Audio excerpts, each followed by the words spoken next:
Chabani est incompétent. Donc, il est incompétent, il y a une motion de défiance, il faut qu'il prenne ses responsabilités, ou alors il faut que le président de la République... Je peux même vous dire que cette motion de défense, manifestement, risque, ça n'a pas été inscrit à l'ordre du jour.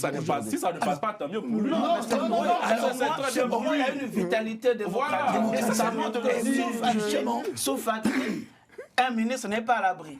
Voilà. Il peut répondre des actes devant la représentation nationale. La seule chose que je peux accorder, que nous, et que moi je suis d'accord avec vous, la vitalité démocratique. Voilà, très et bien. Lorsque on me parle de dictature, non, c'est pas le complot. Il y a une vitalité démocratique. Non, vitalité démocratique, mais lorsque vous creusez, une intrigue politicienne. De part et d'autre. Une vitalité démocratique. Quand on est incompétent, c'est trop. Même les Congolais eux-mêmes, ils en ont déjà marre des problèmes de sécurité. Alors, une vitalité démocratique, il doit être organisée. Sinon, c'est pas Elle est organisée, mon cher ami. Non, elle n'est pas. Attends, on reproche aux parlementaires de déposer une motion de défiance, de faire les projets. Je ne reproche pas. Non, quand même. Il faut l'administration suive. Soit la démocratie. Il faut accepter que dans ce pays, la RDC, il y a une liberté, il y a une vitalité. Motion de défiance. Et accepter qu'on a beaucoup de ministres incompétents. Oui.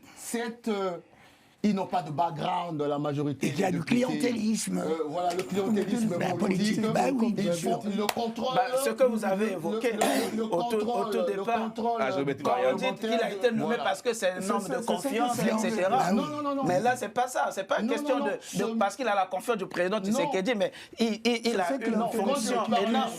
Le travail. C'est-à-dire, s'il est incompétent, il met même le président en danger.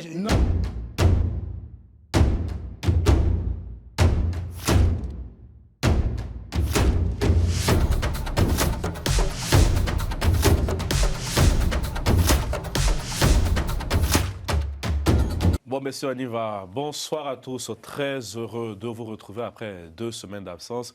Heureux de vous retrouver pour parler de l'actualité politique en République démocratique du Congo et toujours avec nos chroniqueurs. Amon Mavinga, bonsoir. Bonsoir. Vertu de la cravate blanche dans le thème des sujets que nous aborderons, la paix. Effectivement, on espère que la paix pourrait être trouvée en Suisse. Bonsoir, maître Ben Luther Troeré. Bonsoir, Carlyle. Comment vous allez?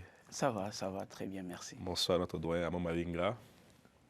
Oh là là, Guy Mafimba, bonsoir. Il est habitué du côté de la gauche républicaine. Bien sûr. Bonsoir, Carlyle. Comment vous allez? Bonne arrivée, merci. Merci beaucoup et bonsoir. À Lucien pour vous. Bonsoir, Carlyle. Monsieur, comme je disais, on ouvre cette émission avec ces négociations entre le gouvernement congolais et les rebelles de l'AFCM 23 qui ont repris ce lundi 14 avril à Genève, en Suisse. Il s'agit du 9e round de discussion entre les deux parties après plusieurs semaines d'interruption. Et selon les dernières informations, la délégation de l'AFCM 23, composée de plusieurs de ces hauts cadres, est conduite par René Abandi, qui est le négociateur principal et secrétaire permanent de la rébellion. Côté gouvernement congolais, on nous annonce la présence de Sumbu Sita Mambu, haut représentant du chef de l'État. Il y a également la présence des États-Unis par le biais de Massad Boulos aussi, et la MONUSCO qui participe à cette nouvelle phase des pourparlers en qualité d'observateur. Maître Ben Luther, que faut-il espérer de ce nouveau cycle de négociation? Pourquoi on passe de Doha à Genève?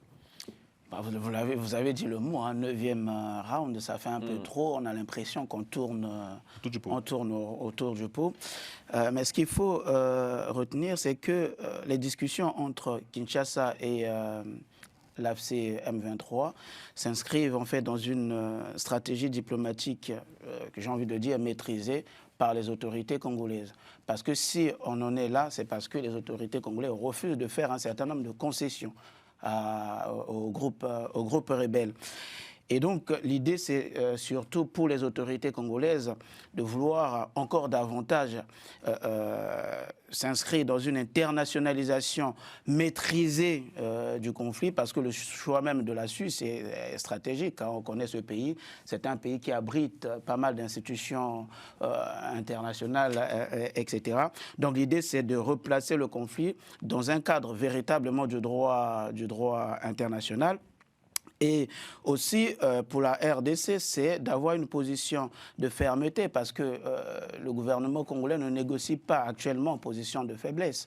L'idée, c'est quoi? C'est le désarmement, c'est la démobilisation et la réintégration, sous, bien entendu, dans le respect, bien entendu, du droit international et des conditions fixées selon la Constitution congolaise. Donc l'objectif est clair pour la RDC. Il faut le dire, l'idée, c'est de recouvrir l'intégrité territoriale de la RDC. Alors, de ce qu'on peut lire, on nous dit que cette nouvelle réunion en Suisse se penchera sur l'accès humanitaire, qui est le 3e point de l'accord cadre de Doha. En fait, j'ai l'impression qu'on avance, on signe des protocoles, sans pour autant les exécuter. Pardon. Donc, est-ce que finalement, on ne va pas assister à ce même scénario en Suisse, Lucien? Mais c'est clair, Carly. C'est-à-dire qu'on avance et on recule. Pourquoi? Parce que les agendas de la RDC et ceux de la FCM 23 ne sont pas les mêmes. Nous sommes là dans 2 agendas complètement différents. Maître a mis l'accent sur le fait que, bon, pour la RDC, c'est clair, c'est en fait des mobilisations, des armements, et on retrouve effectivement la souveraineté de l'État. Or, que veut la FCM 23, c'est en fait une espèce d'autonomie. Mais ça, c'est impossible dans le débat. Bon, ça, c'est la première chose. Deuxième chose... Alors, ça n'a pas abordé en Suisse, c'est de ce qu'on a vu. Bon. Oui, non mais allons-y jusqu'au bout. Qu'est-ce qu'on remarque? On remarque en effet que finalement, on a l'impression d'être dans une espèce d'impasse. Alors, on gagne du temps. Alors, on gagne du temps. Vous avez tout à l'heure fait allusion, effectivement, au corridor humanitaire, bien entendu. Ouais. Donc, l'idée, en fait, c'est on choisit la Suisse parce que la Suisse, dans la tradition historique, c'est le pays de la Croix-Rouge, effectivement. C'est le pays qui intervient dans les conflits pour protéger les populations civiles. Surtout la Suisse qui a soutenu le processus de Luanda avant qu'il soit interrompu. La Suisse qui a envoyé des experts au CNRD. Tout à fait. Alors, je vais plus loin. Qu'est-ce qu'on remarque? Que ce soit Nairobi, que ce soit Luanda, on a l'impression que les espaces africains de résolution du conflit sont quasiment inaptes à apporter des réponses. Pareil pour Doha aussi. Doha aussi, bien sûr. Et donc, on délocalise. Alors, jusqu'à quand? C'est un problème réel, mais la question fondamentale, il faut qu'à un moment donné, l'on mette les choses sur la table. Alors, chacun vient avec ses objectifs, mais on s'aperçoit que chacun retourne avec ses objectifs. Après la décharge de Doha, je pense que Doha aussi fait l'objet de bombes de la part de ses amis iraniens, donc ils ont préféré porter un peu le sujet. Bon, c'est vrai. Oui, je retiens l'expression de Maître Ben quand il parle de pistes ou de trajectoires diplomatiques maîtrisées du côté de la RDC. Je pense que oui. Oui, je suis d'accord avec Lucien quand il estime qu'il y a 2 agendas divergents, que ce soit de la RDC que du côté de la FCM 23.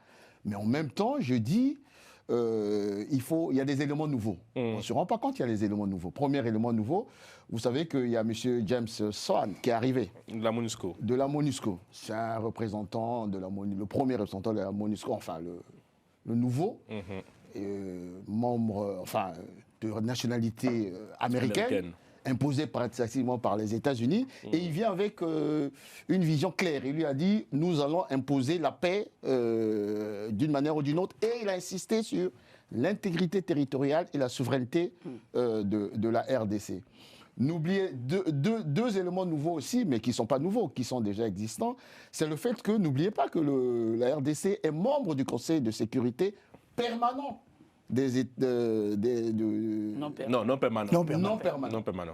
permanent des Nations Unies. Ça compte pour inscrire à l'ordre du jour. C'est 2 ans le mandat, non? Voilà. C'est important d'inscrire à l'ordre du jour si ça capote. Il est aussi membre, la RDC, membre du Conseil de paix et de sécurité de l'Union africaine. Donc il doit profiter de cette présence-là pour faire avancer son agenda. Il y a encore un élément important que je pense, la dissension au sein du M23. Le M23 n'est plus le M23 d'il y a une année. Regardez seulement dans la délégation du M23. En dehors des 6 éléments, 6 délégués, 6 experts. Et 6 experts. Et qu'est-ce qu'on constate? De ces 6 experts, Armand le dira peut-être mieux que moi, on constate manifestement qu'il y a 2 délégués qui sont d'origine rwandaise, 2 dames. En tout cas, moi j'ai écouté, il y a des gens qui ont fait des recherches, 2 dames qui sont d'origine rwandaise.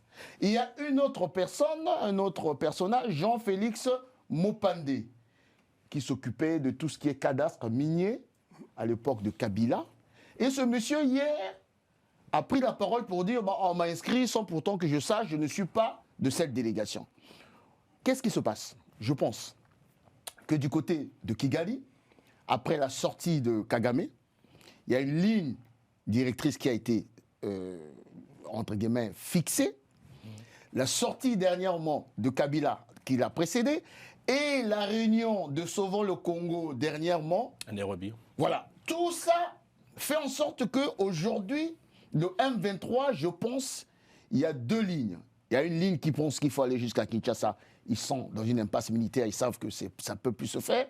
Maintenant, il faut garder la ligne pour rester à l'Est et pousser la ligne politique en essayant comme ça de faire en sorte que leur désirata, je ne sais pas si on le dit comme ça, politique soit prise en compte. Or, lorsqu'on voit, je termine sur ce fait, la grille de lecture de l'administration Trump, n'oubliez pas, en novembre, il a un mandat qu'il doit se disputer encore en mi-mandat. Et Trump a envie d'avoir, en novembre, là, sur la table, la résolution de la crise de la RDC. Donc, il faut accélérer. Il faut accélérer. Et pour accélérer, bien entendu, ils seront dans l'obligation de taper sur la table. C'est intéressant parce qu'effectivement, le patron de la MONUSCO, qui est un Américain, qui participe à ces discussions en tant qu'observateur, je pense que Massa Boulos aussi... Qui est facilitateur. Sera aussi présent. Donc, est-ce qu'il y aura vraiment un coup de boost, je dirais, pour nous? Est-ce que ce sera peut-être le dernier round de négociations où il faut être assez prudent? Bon, il faut être assez prudent, mais je pense que les choses peuvent évoluer. Et si les choses évoluent dans le contexte actuel, les choses seront plus favorables pour le pouvoir de Kinshasa. Déjà, avec ce matin, on a appris que, par nos confrères de RFI, que l'FCM 23, le CICR, le Comité international de la Croix-Rouge, ont signé ce week-end un protocole d'accord pour le transfert des militaires, donc des prisonniers. C'était aussi un point de blocage. Donc on a l'impression que les choses avancent. Oui, mais il y a un problème qu'il faut souligner, comme l'a dit les autres, comme l'a dit aussi Mafimba. Nous allons vers des enjeux où, désormais, le moment venu, nous n'allons pas commencer à parler de l'AFC M23, mais nous allons commencer à parler de l'AFC, qui est une plateforme qui a été créée par Nanga, qui a rejoint le M23, et le M23 qui est une entreprise rwandaise qui utilise des militaires congolais, qui reçoit des injonctions de Paul Kagame. Les interventions de Paul Kagame, déjà, affaiblissent même la participation de M23 dans ces négociations. C'est la raison pour laquelle, pour moi, nous allons, le moment venu, il faut commencer maintenant à analyser à la fois les enjeux entre l'AFC d'un côté que les Nanga avaient créé pour que ça devienne comme une entité politique du M23 qui était une entreprise rwandaise. Donc c'est un peu la confusion. Et c'est cette confusion qui affaiblit d'ailleurs le FC M23 dans les négociations qu'on est en train d'entreprendre. Et la position, comme on dit... Après, c'est très technique, hein, vraiment, les négociations qu'on a actuellement, on parle de protocole, d'accord, on avance petit à petit, et tout là, on parle des questions de prisonniers, action humanitaire, mais il y a la question aussi de la démobilisation qui va arriver très rapidement. Et peut-être c'est là le point de blocage. Vous avez parlé, vous, de position de force de la part de la RDC. Je crains que l'FCM 23 cède sur ce sujet. Mais il y a deux aspects qui sont défavorables dans ces négociations. Il y a manque de confiance totale, il n'y a pas de confiance. Et pourtant, les enjeux majeurs de Doha, c'était qu'il fallait créer un climat de confiance. Surtout que le conflit se poursuit. Donc, il n'y a pas de climat, il n'y a pas de confiance. Donc, au jour le jour, ce climat, la confiance s'abîme totalement. Des deux, il n'y a pas de cessez-le-feu. Et pourtant, les négociations avaient pour un des objectifs de base, c'était arriver à un cessez-le-feu. Mais aujourd'hui, pratiquement, il n'y a pas de cessez-le-feu. Et donc, tout ce qui a pu aboutir, si nous avons il y a eu seulement un mécanisme de surveillance de cessez-le-feu, et le truc, maintenant, l'échange de prisonniers. Et même l'échange de prisonniers, ça veut bloquer à un moment donné. Oui, pour des questions, je disais ce matin que je crois que la RDC craignait le fait que des prisonniers militaires puissent passer par le Rwanda pour... L'infiltration, qu'on puisse, parmi les 5 militaires, prendre des anciens militaires comme on l'avait fait. C'est-à-dire... 5000 militaires, c'est ce qu'avait annoncé l'AFC 23 début mars, mais ça n'a pas été fait. Oui, si la RDC refuse, c'est pour qu'il n'y ait pas d'infiltration. Comme maintenant, il n'y aura plus de brassage, mixage de brassage. Ça revient encore à la question de la confiance. Oui. Combien de problèmes de mixage de brassage qu'on ne veut plus?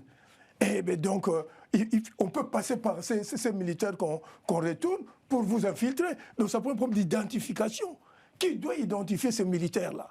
Non, mais professeur, pour ceux qui nous regardent, donc aujourd'hui, il ne faut rien espérer de la Suisse. Non, tout le contraire. Moi, je dis tout le contraire. Pourquoi? Je reviens encore sur... Parce que lui, il disait que ça gagnait du temps. Non, je dis tout le contraire. Parce que, contrairement à ce qu'on pense, le temps ne joue pas forcément pour le M23 AFC. Vous avez vu dernièrement les dissensions, j'insiste là-dessus. Leurs communicateurs parlent même des révolutionnaires androïdes, parce qu'ils passent leur temps avec les femmes et autres. Mieux, on a constaté dernièrement que les troupes n'étaient pratiquement plus payées, les troupes de l'AMT. Pourquoi? Raison pour laquelle il faut revenir sur Doha. Et on n'a pas insisté là-dessus. On a vu le président Félix Tshisekedi se retrouver à Doha en pleine guerre.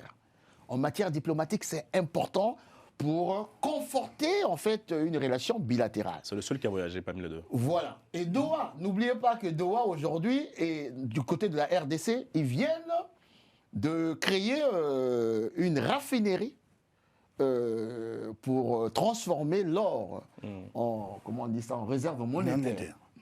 Donc il y a une raffinerie, il y a 3 même raffineries, et la banque de la RDC dernièrement a commencé à réceptionner. Qu'est-ce que ça veut dire? Ça veut dire qu'on est en train de couper les circuits financiers du côté de Kigali. Ce d'autant plus qu'on avait créé une raffinerie du côté de Kigali pour transformer l'or qui venait du pillage de la RDC. Donc Doha, qui était le partenaire de Kigali, l'un des partenaires financiers de Kigali, pas des moindres, aujourd'hui est en train de resserrer les taux financiers. Ah bon? Mais bien entendu. Si je le Moi, dis... je me méfie des Arabes.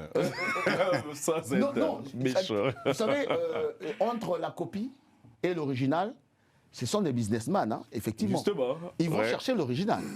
Ce d'autant plus que Doha et les États-Unis sont pratiquement en connivence pour faire en sorte que, raison pour laquelle dans les accords, ils avaient prévu une coopération régionale que refuse obstinément Kigali. Mais comme j'ai dit, attention, il y a l'agenda de Trump, de l'administration Trump, qui va s'imposer aussi.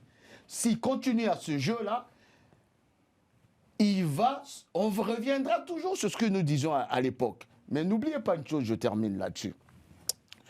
Et moi je dis, c'est bien, parce que sur le plan militaire, c'est aujourd'hui celui qui a la main, c'est la RDC. Quand on parle qu'il n'y a pas de cessez-le-feu, mais parce que la RDC pousse.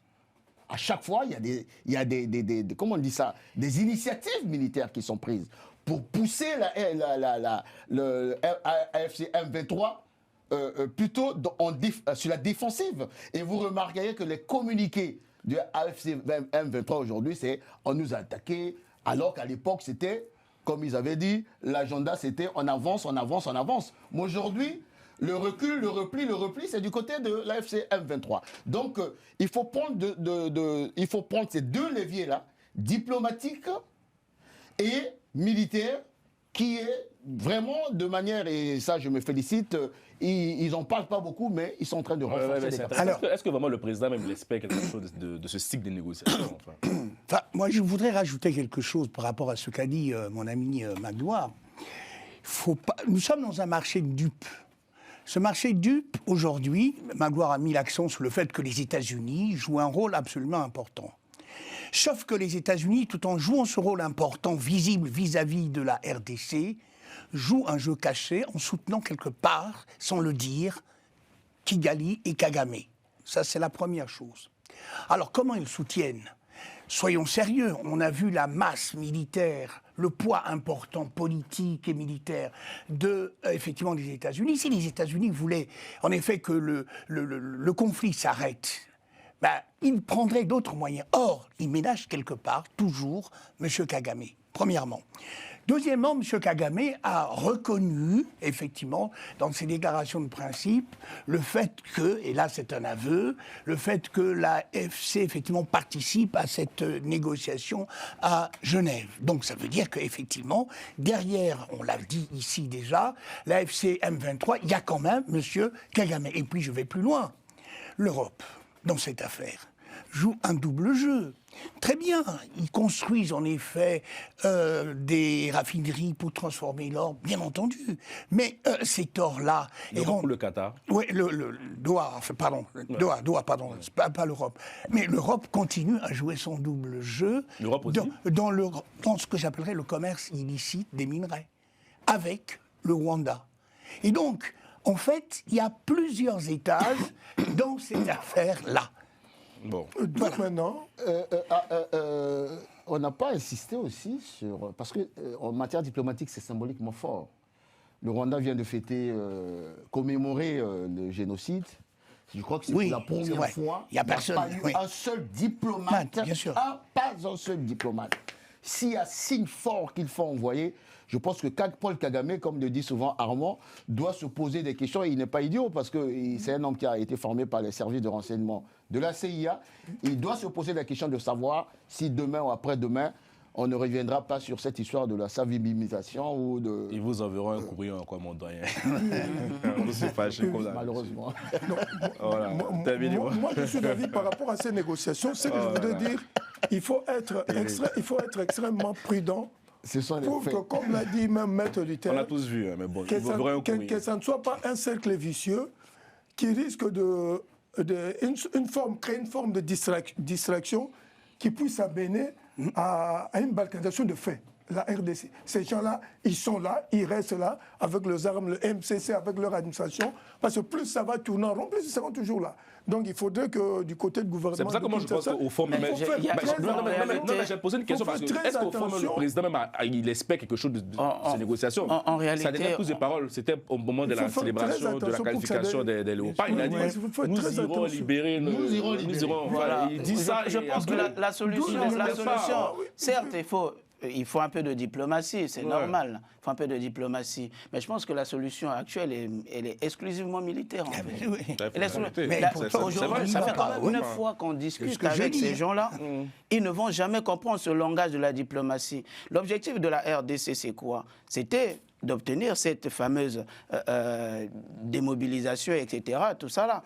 Mais quand on voit aujourd'hui le résultat de toutes ces négociations, en fait, c'est-à-dire on est très loin en fait d'atteindre cet objectif, très très loin. Et donc la seule solution qui existe aujourd'hui, c'est la force. C'est la force. Et quand on a vu récemment la sortie de Kagame, etc., qui maintient là encore ces fameuses mesures défensives là. Donc ça veut dire quoi? C'est un message. Il ne va pas le dire ouvertement que voilà, je donne des instructions au M23 pour continuer la guerre, etc. Mais il dit je maintiens les mesures défensives. Autrement dit, je donne les instructions au M23 de continuer la guerre. Ils s'en foutent de la diplomatie. C'est ce que vous dites, maître. Merci beaucoup. Pourtant, il allait signer un accord à Washington. Oui. Mais quand on évoque ce problème ici, on nous dit qu'on est pour Tshisekedi. C'est quand même flagrant et ça ne choque personne. Ça ne choque personne. La classe politique congolaise, ça ne choque personne qu'un chef d'État. Il doit récupérer le territoire du Rwanda. Il a dit clairement. Mais mieux, sa fameuse phrase, tous ceux qui veulent déstabiliser la RDC en Kigali... C'est pour ça que même le choix de la Suisse est stratégique. On voit les Diongo, c'est des gens qui vont cacher de l'argent suisse et tout ça, c'est pour leur mettre un peu la pression. Joseph Kigali, pour nous parler de Sauvons le Congo. Mais ce que tu dis là, ce que tu as dit... Joseph Kabila. Vous avez fait un lapsus très révélateur. Même Kabila est dans une optique de guerre. Vous savez, les 10 millions des Congolais de la RDC qui meurent sont dans cette salle. Hein. Hier encore, je suivais un reportage ou un documentaire de la dame correspondance d'origine angolaise, correspondance à la Maison Blanche. J'ai suivi ce documentaire-là. Hier, j'avais des larmes. J'avais des larmes lorsque tu vois la misère, les difficultés des millions des ressortissants de la RDC qui traînent un peu partout. Et donc, lorsqu'on voit ça, on ne peut pas s'imaginer comment, et Maître le disait tout à l'heure, la classe politique de la RDC, les forces de la RDC ne se disent pas que le Rwanda, il faut faire la guerre au Rwanda pour libérer ces deux territoires-là.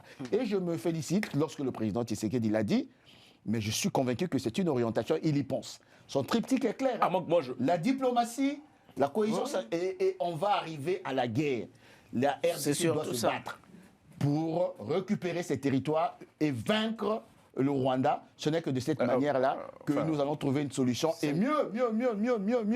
Lorsque je vois le ministre de l'Intérieur du Rwanda là, se promener aujourd'hui en Afrique centrale un peu partout, où est l'Union africaine? Où est l'Union africaine? Ce pays est devenu un pays qui agresse les pays voisins. Mais eux, ces délégués sont reçus comme si c'était un pays normal. Ce pays n'est plus normal. Ce régime n'est plus un régime normal. Et on doit avoir un regard dur contre eux. C'est comme à l'époque l'apartheid en Afrique du Sud, ce qu'ils sont en train de faire. En train de détruire l'autre pays, en train de détruire des millions de gens, on peut pas. Oui, si on nous dit qu'on est dur contre ce régime, moi je l'assume. Alors, allons-y. Sur quelle stratégie militaire? Est-ce que c'est la RDC toute seule qui engage le combat dans cette zone-là? Ou bien est-ce que la RDC doit attendre effectivement que les États-Unis mettent en place un plan? Alors, pourquoi je fais allusion à ces deux éléments? C'est vrai, Maître a mis l'accent sur, la militarisation réelle, mais il faut regarder les forces en présence. Et si on est pervers et cynique, et si Kagame n'attendait que ça, que la RDC ouvre les hostilités, bien sûr, est-ce que la RDC peut faire autrement qu'ouvrir les hostilités? Pour, j'allais dire, faire de cette guerre-là une guerre quasiment régionale. N'oubliez quand même pas, les amis, que vous avez des pays comme le Kenya qui soutiennent en sous-main, effectivement, M. Kagame, bien entendu. Mon ami Lucien. Et je pense qu'il le lâchera. Alors, oui, non, il y a une séquence assez intéressante. On a vu comment l'autre, il a tremblé, là, le président ougandais, quand Trump l'a un peu averti. Bien sûr. Pour moi, comme on le dit ici, l'étape d'après, forcément, ça sera ça. Mais alors, qui entreprend? Qui commence? Mais il y a la RDC sur son territoire. Si on veut regarder la stratégie aujourd'hui, le président Trump est en difficulté avec sa guerre qu'il a déclenchée en Iran. Il a besoin d'un trophée. Et aujourd'hui, il le dit à tout va qu'il a ramené la paix entre la RDC et le Rwanda, ce qui n'est pas le cas. Donc, il va, et vu l'implication... Ce serait une option, comme on a fait avec Maduro, mais mieux. Vous allez recevoir des courriers. Nous avons recevoir des courriers, vous. Non, mais je ne sais pas. Pourquoi on ne va pas recevoir le courrier? Restez dans le droit international. Il y a la résolution 2773. Il existe encore le droit international?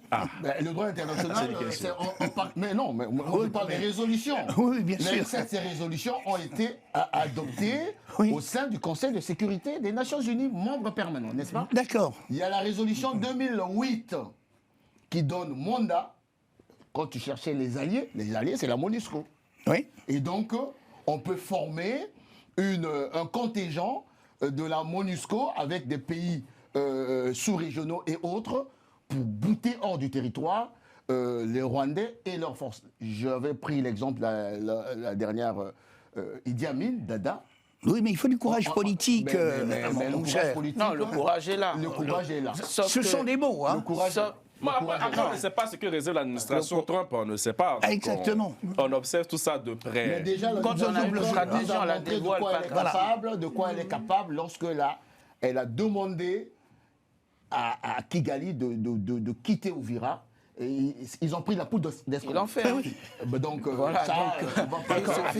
Après, on sait très bien, avec beaucoup de respect, que l'armée congolaise, elle seule, ça va être difficile. Armée de clochard, c'est une évidence. Ça va être difficile.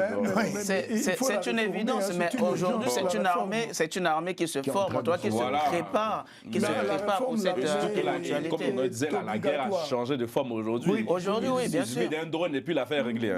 Exactement. Parlons de l'actualité politique nationale avec le ministre de l'Intérieur qui est sous le coup d'une motion de défiance. Le vice-premier ministre chargé de l'Intérieur et de la Sécurité est visé depuis le lundi 13 avril par cette motion de défiance à l'initiative du député Ladi Yankotikala, si j'ai bien prononcé, qui est élu de Kisangani et aussi membre de l'Union sacrée. Ils se font des... Je ne sais pas comment on met ça, des autogols chez eux dans leur camp. C'est incroyable comment la démocratie vit au sein de cette majorité parlementaire. Bref, on lui reproche la violation de la libre administration des provinces, l'entrave au contrôle parlementaire, l'atteinte à la séparation des pouvoirs, abus d'autorité à des fins partisanes et aussi on le met en cause de l'insécurité persistante dans le pays. Abba Mavinga, quelle est votre réaction face à cette nouvelle motion de défiance? Est-ce que vous partagez les greffes évoquées par le député? Bon, d'abord, la motion fait partie de la vitalité démocratique. Donc, les députés ont le droit, quand ils sentent qu'une situation est grave, de prendre une motion. Mais nous voudrons que les motions se fassent de manière démocratique, mais sans tomber dans le piège du clientélisme politique. C'est-à-dire, quand vous reprochez quelque chose à quelqu'un, les reproches sont bonnes. Et il faut y aller de manière démocratique pour que les choses se passent de la plus belle manière au niveau du Parlement. Mais ce qu'on lui reproche, les griefs, nous n'avons pas un rapport exhaustif de tout ce qui a été fait. C'est ça. On va parler simplement. Moi, on va s'arrêter sur la sécurité. Moi, j'ai trouvé que c'est assez intéressant. On voit les images aujourd'hui dans la ville, à Kinshasa. Il faut être sérieux. Pour une première fois, les députés congolais ne dorment pas et travaillent. Analysons ces griefs. Mais je peux vous donner même un exemple qui avait fait tiquer même la population. Quand c'est le ministère de l'Intérieur qui disait qu'il n'y a pas d'enlèvement. Ce sont des rumeurs. Mais l'insécurité est grave. La situation de l'insécurité est grave. Dans des pays démocratiques, quand je sens que je ne suis pas en mesure de résoudre un problème de sécurité qui fait partie de mes compétences, je peux démissionner. Chez nous, on n'a pas la culture. Il doit démissionner à votre avis? Non, je ne dis pas qu'il doit démissionner. Mais votre regard sur la situation aujourd'hui sécuritaire? Mais je pense que la situation est très difficile. Oui. Et très difficile. Donc, pourquoi il démissionne? Oui. Et en plus aussi, ce que je voudrais dire, cette philosophie de constituer des gouvernements sur la base de clientélisme et de partis politiques. Et pourtant, un ministère de l'Intérieur, c'est un ministère technique. Nous voyons même ici, dans des pays démocratiques, quand on met quelqu'un au ministère de l'Intérieur, on tient compte de... La situation sur le terrain. Oui. Est-ce qu'aujourd'hui, le ministre de l'Intérieur a fauté sur toute la ligne? Est-ce qu'il est incompétent? On va dire les termes. Il faut que le Parlement... Parce que les Congolais nous regardent. Oui, il faut que le Parlement aille jusqu'au bout pour démontrer que le ministre de l'Intérieur est incompétent et de prendre les dispositions. Quand l'incompétence est flagrante, qu'ils prennent les dispositions pour qu'ils partent, parce qu'ils peuvent le faire partir si c'est prouvé, et aussi qu'ils nous prouvent. Est-ce que ce n'est pas le système sécuritaire du pays qui est défaillant? Est-ce que ce n'est pas la politique... Quand vous regardez le pays, quand vous regardez Kinshasa aujourd'hui, on ne vit pas d'un sentiment d'insécurité? Oui.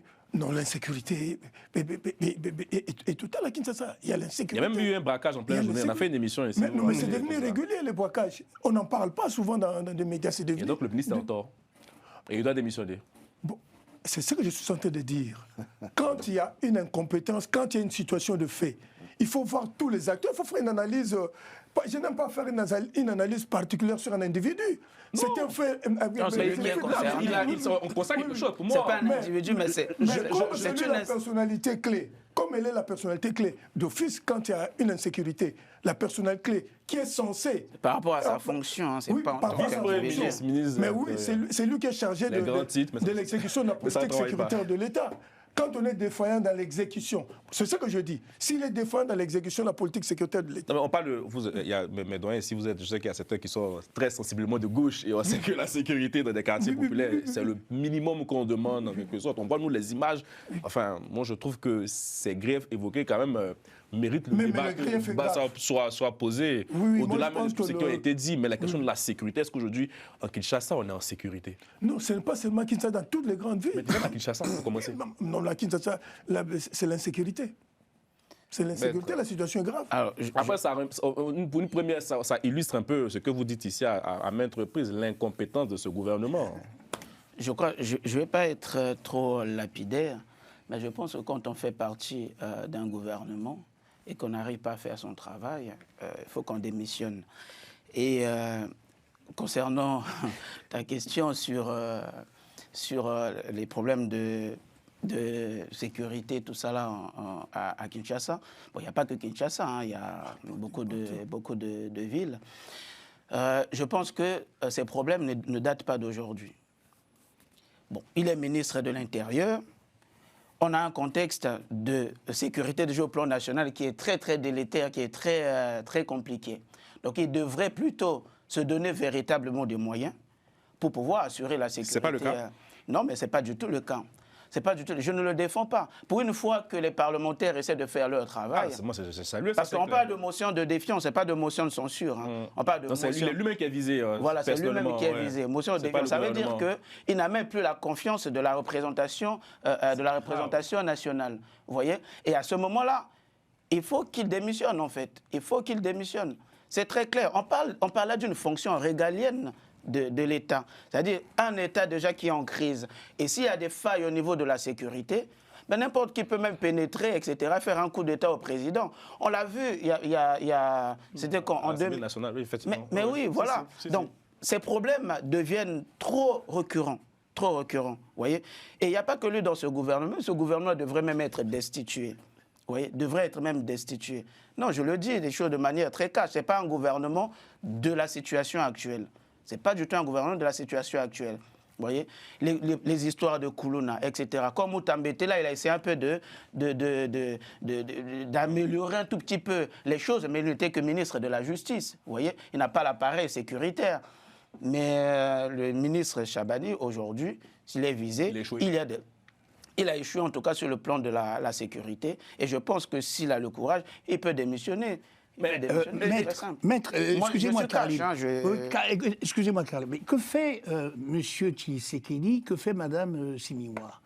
Qui sont non, si vous voulez, je réponds immédiatement. Oui, alors, c'est-à-dire mais c'est intéressant ce que Lucien dit aussi, c'est intéressant. Le président laisse faire, je crois. Il laisse faire, on attendrait en fait de ces deux personnages clés qu'ils prennent leurs responsabilités. Or, on a l'impression qu'une espèce de confusion volontaire entre les éléments donc, de l'exécutif et les éléments législatifs. Après, c'est normal, le Parlement a ce rôle de contrôle. Hein. Non, ça c'est le travail du Parlement. C'est normal. Qui contrôle l'action du gouvernement. Il y a donc le besoin du contrôle qui est là, effectivement, qui est effectueux, mais il y a aussi le besoin de management. De management qui n'existe pas. J'appelle à une motion de censure. C'est grave. Plutôt qu'à une motion de défiance, j'appelle à une motion de censure pour renverser le gouvernement et aller sur de nouvelles bases. Faites-nous un gouvernement. On était tous ici à critiquer ce gouvernement-là. Faites-nous un gouvernement de crise, un gouvernement qui comprend les enjeux. Aujourd'hui, avec pléthore une ribambelle de ministres, etc., qui ne servent à rien, ça conduit à de telles choses. Je pense que je suis tout à fait à l'encontre de ce que je viens d'entendre. Tant mieux, c'est le débat. C'est le débat. Monsieur Jacmi Chabani, pas Chadari. Il est ministre de l'Intérieur, ministre de la Sécurité, ministre de la Décentralisation, ministre des Affaires coutumières, vice-premier ministre. Tout ça. Donc vous voyez, c'est une tâche régalienne de l'État. Le profil de ce monsieur, c'est un homme depuis Tshisekedi père. C'est-à-dire que c'est ce qu'on appelle des hommes qui ont une colonne vertébrale. Il a été même secrétaire général de l'UDPS. Lorsque tous les gens se retrouvaient du côté de Kabila, ce monsieur est resté droit dans ses bottes. Sa dernière fonction, c'est le directeur de campagne de Félix Tshisekedi. C'est donc un homme de confiance. Dans un contexte où il y a une agression, une crise sécuritaire à l'est de la RDC, où il a des fonctions régaliennes très importantes. Premier élément. Deuxième élément. Venons-en maintenant à la fameuse motion de défiance. C'est 50 parlementaires. Ce monsieur est membre de la commission environnement, tourisme, je ne sais pas quoi. Il est député de Kisangani. Sur les 50 qui ont signé, comme par hasard, 2 du parti de Bahati viennent de dire « Ah non, nous ne sommes pas dans cette affaire-là, on ne sait pas où on se retrouve, comment on... » Et un troisième, hier, venait aussi d'envoyer un message pour dire « Je ne me retrouve pas dans cette affaire-là ». Donc il reste 47, théoriquement. Sur les 47, cette motion de défiance me fait penser à l'affaire Moutamba. C'est ce qu'on appelle une intrigue politique. Je ne sous-estime pas le contrôle, comment dirais-je, la mission de contrôle de parlementaire. La mission de contrôle de parlementaire, il y a des comment on dit ça, il y a une hiérarchisation. Qu'est-ce qu'on aurait pu faire? Qu'est-ce qui devrait se faire pour montrer que c'est une intrigue politique? Ils ont la question orale, la question écrite, la mission d'information. la commission d'enquête. Et ce n'est que une fois que vous avez passé toutes ces étapes-là, que vous pouvez aller à... C'est pas obligé. Non, je dis pas ça. C'est pas ça. Suivez-moi, je ne suis pas... La motion a été juste déposée. Attendez. Vous avez parlé. Je ne dis pas qu'ils sont obligés. Mais c'est par rapport à la gravité de la situation. Je dis ceci. Si cette affaire des braquages dans une mégapole comme Kinshasa ou autre, de viol, d'enlèvement. Enlèvement, il y a eu aussi des policiers de raquettes, etc. C'est récurrent. Le président lui-même, pendant la réception par Djoko-Kupa, la population lui a fait savoir qu'on se fait raqueter par des policiers. C'est lui le patron. Ce n'est pas une question de confiance. C'est une fonction de l'État qui l'occupe. Moi, j'ai une question. Je finis. Oui, t'as lu, non, mais en fait, est-ce que, parce que vous évoquez son parcours avec le président, est-ce que la confiance inclut-elle la médiocrité? Non, il n'y a pas de médiocrité. Pourquoi? Parce que ça fait 1 an et demi qu'il est là. Ah, donc c'est pas sa faute. Attends, mais bien entendu, il a trouvé aussi une police nationale de clochards. Comme l'armée. Mais qu'est-ce qu'il a fait? Depuis Mobutu, en passant par les 18 ans de Kabila, nous qui sommes en face, on sait que la police nationale de la RDC, c'est une police de clochards et de racketteurs. Et sous Kabila, la police nationale de la RDC, c'est une police de répression. Et depuis qu'il est là, pourquoi on a parlé de loi de programmation de la police nationale de la RDC? Ils ont... Parce que le problème de la délinquance, c'est quoi? C'est à la fois un problème à la fois conjoncturel et un problème structurel. Conjoncturel, oui, il y a des problèmes de société. Le social fait en sorte que toutes ces questions de braquage et autres. Mais il y a beaucoup plus de questions structurelles. Et dans la loi de programmation, je viens de noter 3 centres de formation ont été créés sous Chabani. 3 centres de formation. De Kassangoulou, le centre de formation de Kimpoko et un autre, et une académie de police sous lui. Donc, il y a des réformes structurelles qui sont mises en place aujourd'hui pour rattraper ce qu'on a trouvé au niveau de l'armée.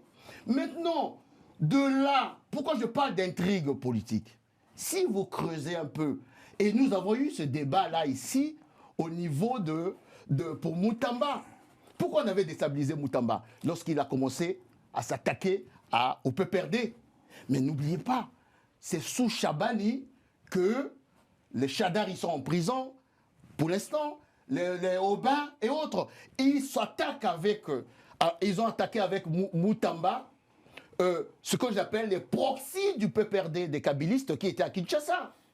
L'histoire de Mobondo. Vous savez pas que c'était quasiment quelque chose qui était pensé pour mettre dans les sécurités Kinshasa.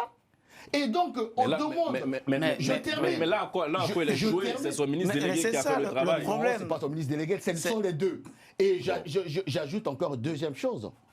Vous savez, les problèmes d'insécurité ou de sécurité, c'est les deux à la fois. Comme on a vu au Congo. Au Congo, on a fait sortir la DGSP. On s'est rendu compte que la justice est en RDC, qui ne sait pas que la justice met les clowns dehors. Mais n'oubliez pas, avec l'opération Ndobo qu'il a lancée, il y a plus de 5000 clowns qui se retrouvent en train d'être réinsérés.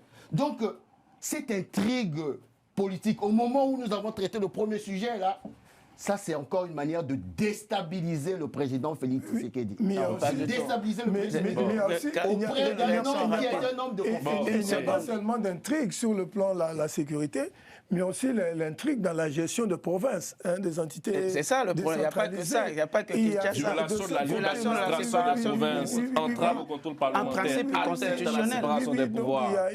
Il y a ça aussi, et là on lui reproche beaucoup de choses aussi. Si 500 députés, vous parlez de 50 députés qui sont majoritaires. Il faut un dixième.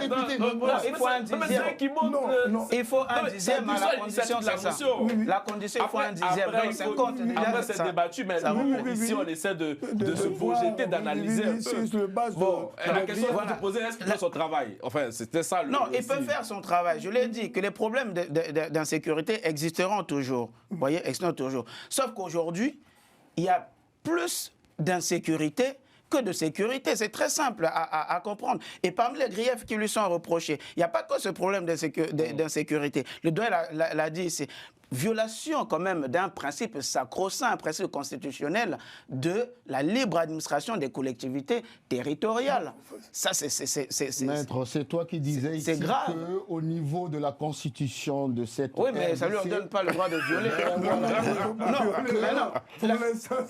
la décentralisation il n'y a pas de rapport.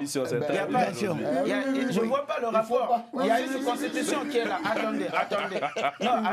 Cette constitution, vous le savez, vous connaissez ma position, elle est mauvaise. Surtout sur les problèmes de décentralisation. Oui, mais elle est mauvaise. Elle est mauvaise, mais c'est celle qui est appliquée aujourd'hui. Ben oui, mais il faut qu'il la respecte. Oui, mais il faut qu'il la respecte. C'est celle qui est appliquée aujourd'hui. Il n'y a pas une autre constitution. J'appelle au changement de la constitution. Mais pour l'instant, il y a une constitution qui est là. Il faut donc la respecter. Faut pas. Si lui l'appelle déjà, si eux ils font partie de ceux qui appellent au changement de constitution et ils commencent déjà à violer celle qui est encore en vigueur, ça va poser d'énormes problèmes pour l'avenir. Pourquoi tout à l'heure j'ai parlé des commissions, missions d'information ou commissions d'enquête? Pourquoi? Parce que si on avait mis en place une mission d'information ou une commission d'enquête de manière factuelle, on allait dire voilà ce qui s'est passé, voilà ce qui s'est passé. Mais c'est ce qui va se faire, ça c'est la prochaine étape. C'est 15 pages. Il y a une motion de défiance qui est rédigée. Motion de défiance déposée au bureau de l'Assemblée nationale. Ils ont travaillé quand même. L'Assemblée nationale. Le travail, il faut les saluer. Oh non. Des commissions d'enquête vont se mettre en place pour travailler sur la question. Le même député de Kisangani qui vient de balancer sa fameuse mission. La théorie de complot. C'est une intrigue politique. C'est la bataille des tranchées. C'est la guerre des tranchées. Comme l'affaire Boutamba, vous me donnerez raison un jour. Il occupe des fonctions. Quand je dis ce monsieur-là, ce fameux député, lorsque les drones sont partis de Kigali, je ne sais pas d'où, pour aller attaquer Kisangani, pourquoi ils n'avaient pas mis en place une mission d'information pour essayer de se comprendre pourquoi il y a eu des défaillances? Mais c'est toute cette globalité quand il parle de la sécurité. Mais c'est cette globalité. Mais oui, mon Dieu. Lucien, vous terminez ce sujet, Lucien. On ne peut pas tout excuser, cher Magloire. C'est-à-dire que... Non, pas vous. On ne peut pas tout excuser. Simplement parce que là, il a été dit ici que effectivement, M. Chabani est incompétent. Donc, il est incompétent. Il y a une motion de défiance. Il faut qu'il prenne ses responsabilités ou alors il faut que le président de la République. Je peux même vous dire que cette motion de défense, manifestement, ça n'a pas été inscrit à l'ordre du jour. Si ça ne passe pas, tant mieux pour lui. Non, il y a une vitalité démocratique. Ça montre que sauf un ministre n'est pas à l'abri. Voilà. Il peut répondre des actes devant la représentation nationale. La seule chose que je peux accorder, que moi je suis d'accord avec vous, la vitalité démocratique. Voilà, très bien. Et lorsque on nous parle de dictature, non, c'est pas le complot. Il y a une vitalité démocratique. Non, vitalité démocratique. Mais lorsque vous creusez, une intrigue politicienne de bas étage. Une vitalité démocratique. Quand on est incompétent, c'est trop. Même les Congolais eux-mêmes, ils en ont marre des problèmes de sécurité. Alors, une vitalité démocratique, il doit être organisée. Sinon, c'est pas si Elle est organisée, mon cher ami. Non, elle n'est pas. Attends.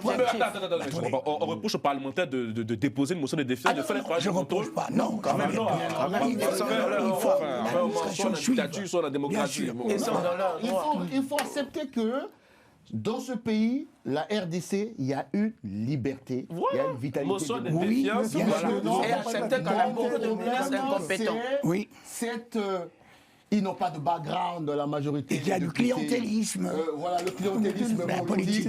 Oui, bien sûr. Le contrôle. Ce que vous avez évoqué au tout départ, quand on dit qu'il a été nommé parce que c'est un homme de confiance, etc. Non. Mais là, c'est pas ça. C'est pas une question de parce qu'il a la confiance du président Tshisekedi, mais il a une fonction énorme. Le travail. C'est-à-dire, s'il est incompétent, Il met même le président en danger. Non, maître, la différence, quand je parlais de traçabilité, c'est parce que tous les transfuges kabylistes qui se retrouvent dans l'Union sacrée aujourd'hui sont en train de vouloir faire la peau à des vrais Tshisekedi-istes.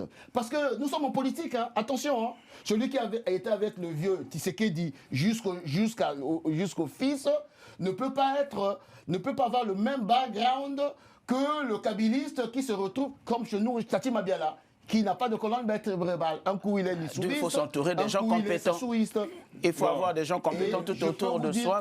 À travers la loi de programmation, à travers les réformes structurelles qu'il va lancer, à travers les réformes opérationnelles qu'il est en train de lancer, je pense que... ça, c'est que ça va rester que la sécurité est trop morose. Mais une chose est certaine, que le clientélisme politique est en train d'essuyer le travail des individus. Le clientélisme, ok, mais sur le terrain, c'est non, sur le terrain, c'est... Juste sur le terrain, juste personne. Non, pour les problèmes de sécurité sur le terrain, la sécurité est tellement morose en RDC. C'est vrai, les Congolais, on a marre déjà, en fait. Ils se posent même la question s'ils ont vraiment un véritable ministre de l'Intérieur. Ils vont même jusqu'à se plaindre auprès du président de la République qu'on a vu dans un stade. Voilà, après, sur le comportement des policiers, etc. Ça n'a rien de personnel. Mais est-ce qu'on a déjà vu... Oui, bien sûr. Non, ça n'a rien de personnel. On ne le connaît même pas. On n'a jamais vu, par exemple, convoquer des policiers, les ronguer dessus, etc. Non, il est trop mou pour être un ministre de... Jeudi passé à 22h, le braquage s'est fait vers 20h. À 22h, on a rattrapé les braqueurs. Regardez dans les réseaux sociaux. Les policiers qui vont braquer, les policiers qui vont... Il est sorti la nuit, je ne sais pas, je peux te prendre à témoin. Il est sorti la nuit à 22h, lui-même en personne. Ils ont mis la main sur ses braqueurs. Si ça se procède, il est incompétent. Non, pas du tout. Vous savez... C'est un ministre de réaction. Bon, terminons. Avec ce dernier sujet, il nous reste 10 minutes. On va essayer d'aller un peu plus vite dessus. Sur la ministre belge, on parle en mais ça c'est son domaine aussi, hein, la question d'immigration. On va parler de la ministre belge de l'asile. Tout à fait. Hausse le taux face aux demandes d'asile des Congolais qui ont explosé. Mon Guy Mafimba, comment vous pouvez expliquer cette hausse des demandes d'asile du côté de la Belgique? Si tu vas, vous savez, je suis souvent les dossiers de l'OFRA de mes compatriotes au Congo, du côté de Brazzaville. Ils sont nombreux ici. Là. Ils sont nombreux ici. Il y a plusieurs raisons. Première raison, et Lucien le dit assez souvent, les pays européens sont dans une espèce de doctrine d'estimer qu'il faut commencer à maîtriser les flux migratoires parce que beaucoup de régimes populistes prennent le contrôle d'un certain nombre de pays en Europe. Donc, ils souhaitent aller traiter le problème en amont. Qu'est-ce qu'il faut faire? Comme la Belgique, il faut aller sur place. Deuxième chose, bon, c'est pas une remarque, hein, vous savez, les gens vont là où ils peuvent vivre ou survivre. La RDC, c'est 100 millions d'habitants. Et la RDC, la Belgique, c'est un peu comme une seconde patrie. Ce qui était toléré hier n'est plus tolérable aujourd'hui. Maintenant, moi, je pense que cette démarche, elle est très, très bonne de la Belgique.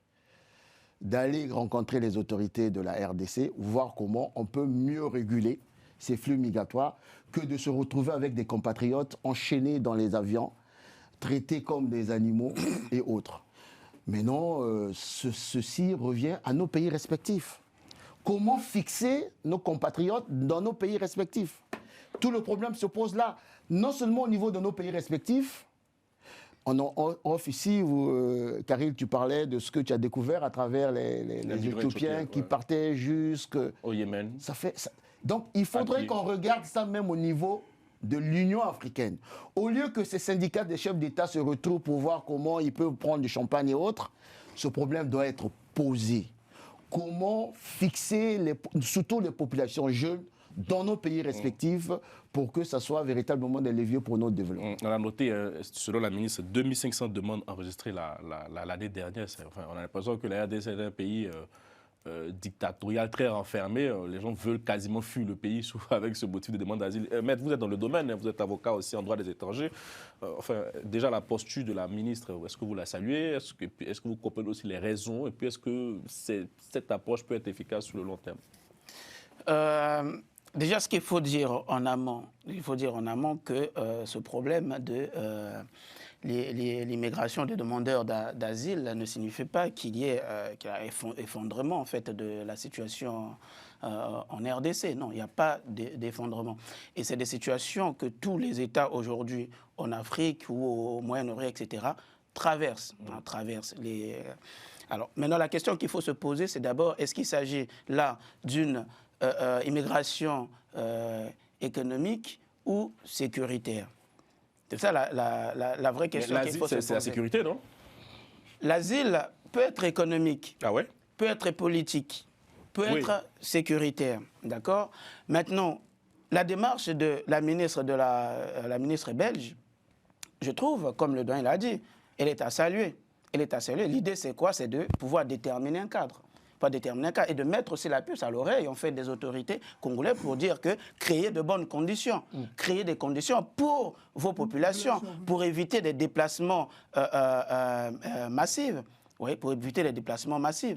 Donc, là se pose encore la question, notamment, les deux questions sont un peu avec le ministère des Affaires étrangères et le ministère de l'Intérieur aussi.